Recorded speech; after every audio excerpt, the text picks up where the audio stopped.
안녕하세요. 상식이 도움되는 지식스쿨 최 기자입니다. 어제 4일 오전 실시간 검색어에 동부전선이 나와 많이들 놀라시지 않았나요? 강원도 동부전선에서 북한 남성이 군사분계선을 넘어와 군 당국에 비상이 걸렸었는데요. 평상시 우리 군은 진돗개 셋을 유지하다가 북한군의 침투, 도발이 예상되면 둘로 격상합니다. 그리고 하나는 적의 침투 흔적과 대공 용의점이 확실하다고 판단할 때 내려지는데 바로 어제 진돗개를 격상시켜 해당 부대에는 하나와 인근 부대에는 둘이 발령됐죠. 군 당국은 신원 미상의 북한 남성이 전날 오후 7시 26분쯤 북측에서 남쪽으로 내려온 사실을 감시 장비를 통해 확인한 것으로 알려졌습니다. 군 관계자에 따르면 군사 분계선 사이 중간 철조망이 있는데 신원을 알 수 없는 인원이 중간 철책으로 이동한 것을 식별했다고 밝히며 문제의 지역을 수색한 결과 남쪽 윤영 철조망 상당부 일부가 눌려있는 것을 확인했다고 설명했습니다. 이에 우리 군은 경계태세를 강화하는 진돗개를 격상한 뒤 헬기를 투입하고 조명탄을 쏘는 등 대대적인 수색 정찰 작전을 펼쳤는데요. 해당 인원이 기순자인지 간첩인지 확인이 안 된 상태였기 때문에 모든 가능성을 열어두고 인근 주변을 수색한 겁니다. 최종적으로 우리 군은 차단 작전을 펼쳐 해당 인원을 상황 발생 10여 시간 만에 신병 확보했습니다. 이 남성은 고성 지역의 민간인 통제선 내에서 붙잡혔으며 군의 신병 확보 과정에서 귀순 의사를 밝히며 별다른 충돌은 없었던 것으로 전해지고 있습니다. 합동참모본부는 이날 미상 인원은 북한 남성으로 남하 과정 및 귀순 여부 등 세부 사항에 대해서는 관계기관 공조하에 조사가 이루어질 예정이라며 현재까지 북한군의 특이 동향은 없다고 설명했습니다. 물론 아직 정확한 사건의 전말은 조금 더 지켜봐야겠지만 만약 우리 군의 발표대로 해당 인원이 귀순자가 맞다면 지옥 같은 북한을 탈출하기 위해 우리 대한민국을 찾은 건데요. 사실 이분 귀순자뿐만 아니라 북한을 떠나서 우리 대한민국으로 넘어오는 탈북자들이 꽤 많은데요. 사실 코로나19의 영향으로 국내 입국 탈북자의 숫자가 감소세를 보이고 있었지만 최근에는 다시 증가세로 돌아서고 있다고 합니다. 과연 북한에서 무슨 일이 벌어지고 있길래 코로나로 인해 국경이 봉쇄된 상황에서도 수많은 북한 주민들이 북한을 탈출하고 있는 것일까요? 영상 시작 전 좋아요와 구독 부탁드립니다. 지난달 21일 통일부에 따르면 3분기 동안 국내에 입국한 탈북자는 남성 23명, 여자 25명 등 총 48명입니다. 이는 2분기에 입국한 탈북자의 4배에 달하는 규모인데요. 사실 올해 1분기에는 코로나19로 인해 135명에 달했던 탈북자 숫자가 2분기에 12명으로 대폭 줄었습니다. 코로나19로 북한이 중국과의 국경을 봉쇄하면서 탈북자 숫자 자체가 줄고 중국이나 동남아 등 탈북자들의 이동 루트가 차단된 영향으로 전문가들은 분석하고 있죠. 하지만 3분기 들어서 북한 상황이 더욱 악화되자 북한을 탈출하는 인원들이 다시 반등한 겁니다. 사실 그동안 북한은 자신들이 외부의 지원 없이 자력 갱생을 할 수 있다며 자신감을 대내외적으로 내비치고 있었는데요. 하지만 현재 북한은 자연재해와 코로나로 인해 회복 불가능한 상태이기 때문에 수많은 전문가들은 절대 불가능하다고 얘기하고 있습니다. 이런 점을 북한 수뇌부에서도 너무나 잘 알고 있어서 중국의 지원을 받는 전략을 세우고 있다고 합니다. 지난달 22일 2년 만에 김정은과 북한 최고 지도부가 총출동해 중국 인민지원군 열사등원을 참배하고 중국의 6.25 전쟁 참전 70주년을 기념한 것이 중국과의 관계 강화를 추진하면서 중국에게 경제적인 지원을 바란다는 시그널을 보낸 것이라고 전문가들은 분석하고 있죠. 일본 아사히 신문 보도에 따르면 중국이 이미 식량 외에 대량의 비료까지 북한에 제공하는 등 북한에 대한 지원을 강화하고 있다고 합니다. 중국이 올해 북한에 지원한 식량은 무려 50만에서 60만 톤에 달하고 비료는 55만 톤에 달할 정도라고 하는데요. 심지어는 중국이 올해 6월에서 8월 북한에 보낸 식량만 옥수수 등 곡물 60만 톤인데 태풍 피해를 겪은 북한이 지난달 식량을 더 요청해 20만 톤 정도를 추가 공급하는 방안을 중국이 검토하고 있다고 합니다. 전직 북한 고위 관료는 북한 당국이 비료 1톤을 식량 10톤으로 환선해 정책을 세운다며 이번 비료 지원은 식량으로 환산하면 연간 식량 생산량을 웃도는 550만 톤에 필적하는 것이므로 대북 지원 규모로는 매우 이례적이라고 설명했죠. 이렇게 중국에게 엄청난 도움을 받지 않고서는 사실상 지금 북한은 스스로 경제적인 어려움을 해결할 수 있는 능력이 되지 않는 겁니다. 게다가 북한은 경제적인 어려움뿐만 아니라 코로나 방역에서도 능력이 부족해 엄청난 두려움을 느끼고 있습니다.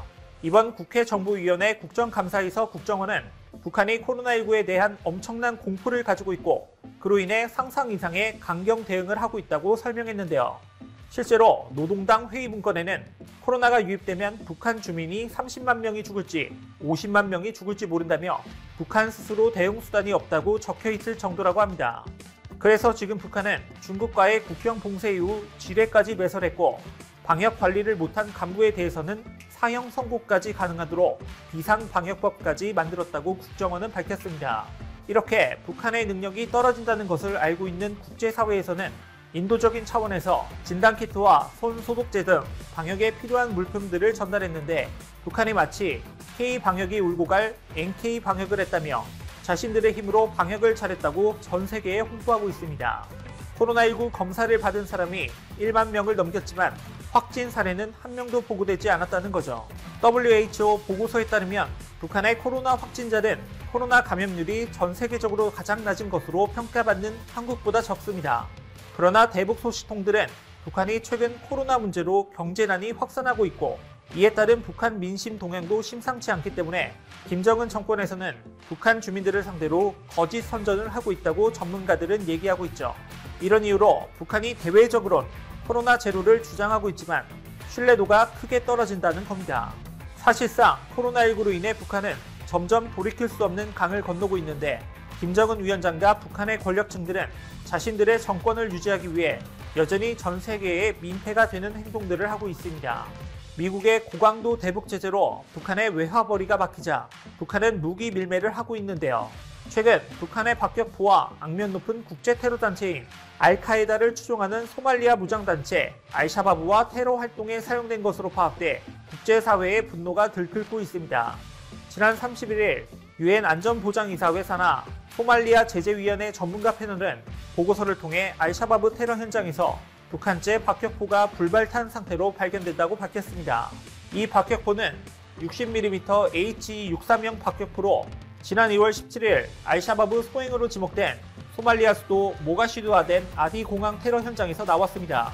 알샤바브는 소말리아를 비롯한 동아프리카 일대에서 수년째 테러를 벌이고 있는데 전문가들은 북한이 소말리아와의 무기 거래에 직간접적으로 연루된 것으로 보인다고 분석하고 있죠. 이미 과거부터 북한은 소말리아를 비롯해 중동, 아프리카 일대에 각종 무기를 수출해온 것으로 알려져 있습니다. 프랑스 해군은 지난 2016년 소말리아로 향하는 이란 선박에 북한식 73식 기관총 6정이 있는 사실을 적발하기도 했었습니다. 그래서 유엔에서는 테러 조직에 유입되는 자금과 무기 거래를 차단하기 위해 2008년부터 소말리아에 제재를 가하고 있을 뿐만 아니라 북한에 대해서도 2006년 핵실험을 계기로 대량 살상무기와 미사일 품목의 수출입을 금지하고 있습니다.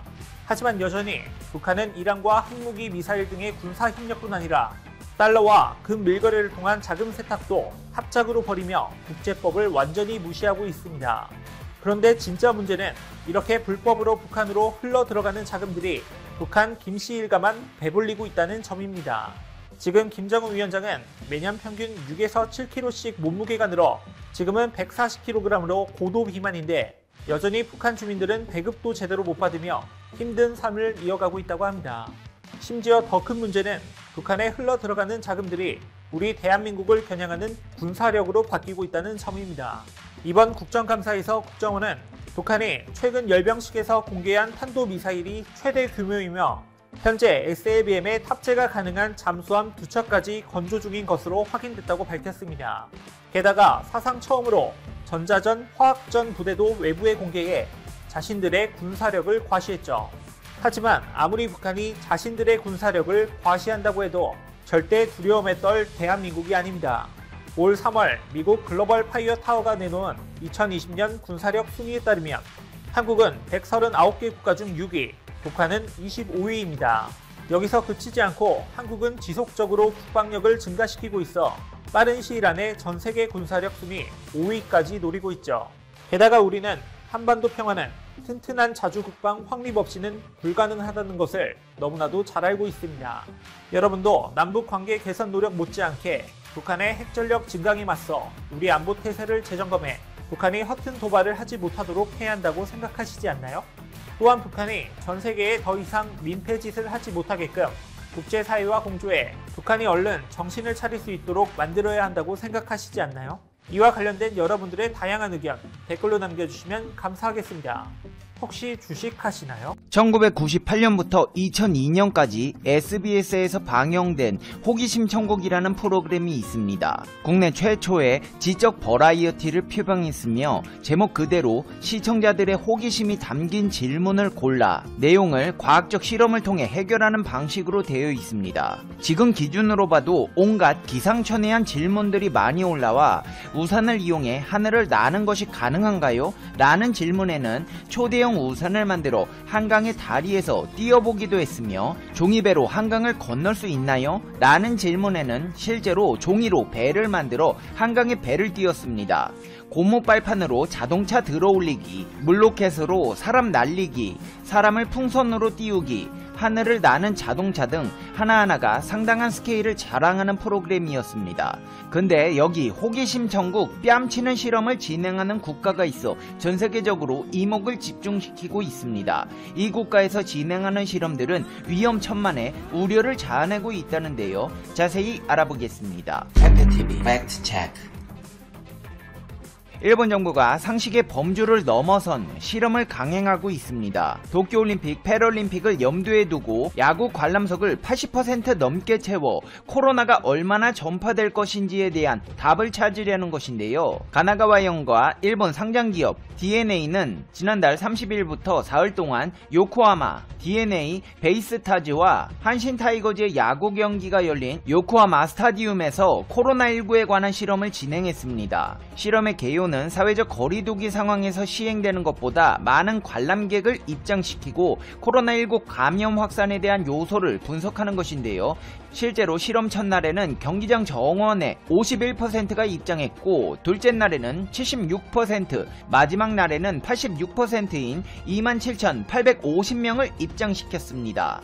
연구진들은 화상인식 기술을 이용해 지붕 없는 구장에서 관중들의 흐름과 마스크를 쓰는 사람들의 비율을 분석했고 이를 위해 관중석에 10세대의 고화질 카메라를 설치했습니다. 또한 화장실 근처와 관중이 자연스럽게 모이는 상점 주변의 위치 정보를 전달하기 위해 신호를 주기적으로 전송하는 기기를 사용하여 군중 데이터를 수집했습니다. 이번 실험을 통해 야구장 내 이산화탄소 분석기와 풍속계를 사용하여 환기량을 측정했고 휴대폰 위치를 통해 인근 기차역과 유흥가에서 사람들의 흐름을 확인했습니다. 또한 슈퍼컴퓨터를 통해 바이러스가 이동하는 수단인 타의 공기방울의 속도를 분석했습니다. 요코하마 구단은 관중을 유지하기 위해 티켓 가격의 35%를 할인까지 해가며 주도 면밀하게 진행했는데요. 요코하마 구장은 도쿄올림픽에서 야구와 소프트볼 주 경기장으로 사용될 구장이기도 합니다. 오는 7일과 8일 요미우리 자이언츠와 야쿠르트 스왈로즈와의 경기에서도 비슷한 실험이 진행될 예정입니다. 더군다나 이 경기는 밀폐된 공간인 도쿄돔에서 진행된다는 점에서 더욱 우려를 자아내고 있는데요. 일본의 정신나간 행보는 여기서 그치지 않습니다. 바다에서도 마찬가지입니다. 전 세계를 상대로 실험을 하려 하고 있는데 더 큰 문제는 이를 적극적으로 막아야 할 국제원자력기구에서도 일본의 장단에 박자를 맞춰주고 있다는 것입니다. 앞서 국제원자력기구는 일본이 제안한 오염수 처리 방안을 검토해 지난 4월 공개한 보고서에서 대기 증발과 해양 방류에 대해 기술적으로 가능하며 타당한 방법론에 기반했다고 평가했습니다. 그러면서 오염수 해양 방류에 대해 일본과 전세계에서 운영 중인 원자력 발전소와 핵연료 처리 시설에서 일상적으로 사용하고 있는 방식이라고 밝혔습니다. 국제원자력기구에서 이따위 보고서를 내놓다 보니까 힘을 얻은 일본에서는 적극적으로 방사능 해양 방류를 추진하고 있습니다. 대한민국에서 결사 반대의 목소리를 내자 일본에서는 다시 한번 국제원자력기구에 평가 요청을 했습니다. 국제원자력기구에 따르면 독립적인 전문가들을 투입해 후쿠시마현 연안에서 일본 연구진이 해수, 해저 퇴적층, 어류 표본을 수집하는 과정을 관찰 기록합니다. 이들은 표본 수집, 확인, 추적, 사전 처리 등이 결함 없이 진행되고 있는지 국제원자력기구에 보고하게 됩니다. 이후 수집된 샘플을 직접 분석해 일본 연구진의 측정 결과를 평가한다는 계획입니다. 근데 이전에 보고서 내놓은 것만 봐도 국제원자력기구의 일처리가 영 시원치 않다는 주장들이 나오고 있습니다. 실제로 방사능 전문가들은 이 같은 일본의 조치에 절대 안 된다며 반기를 들고 있기 때문입니다. 션 버니 그린피스 독일 지부 수석 원자력 전문가는 오염수에 포함된 각종 방사능 물질은 수천 년간 바다에 남아 인간과 해양 생물에 유전적 피해를 입힐 것이다. 일본 정부는 오염수의 해양 방안을 즉각 중지해야 한다고 강조하고 있고, 그린피스 또한 이 오염수가 해양에 아무런 조치 없이 방출될 경우 장기적으로 지역 주민과 환경에 심각한 악영향이 있을 것이라고 지적하고 있습니다.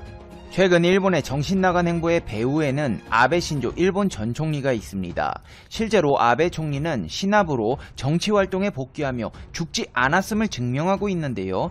요미우리 신문에 따르면 아베 전 총리는 먼저 외국 정상과의 파이프라인을 살려 스가 요시히데 총리를 지원하는 것과 함께 측근 의원들이 만든 보수계 그룹을 거점으로 영향력을 강화할 방침입니다.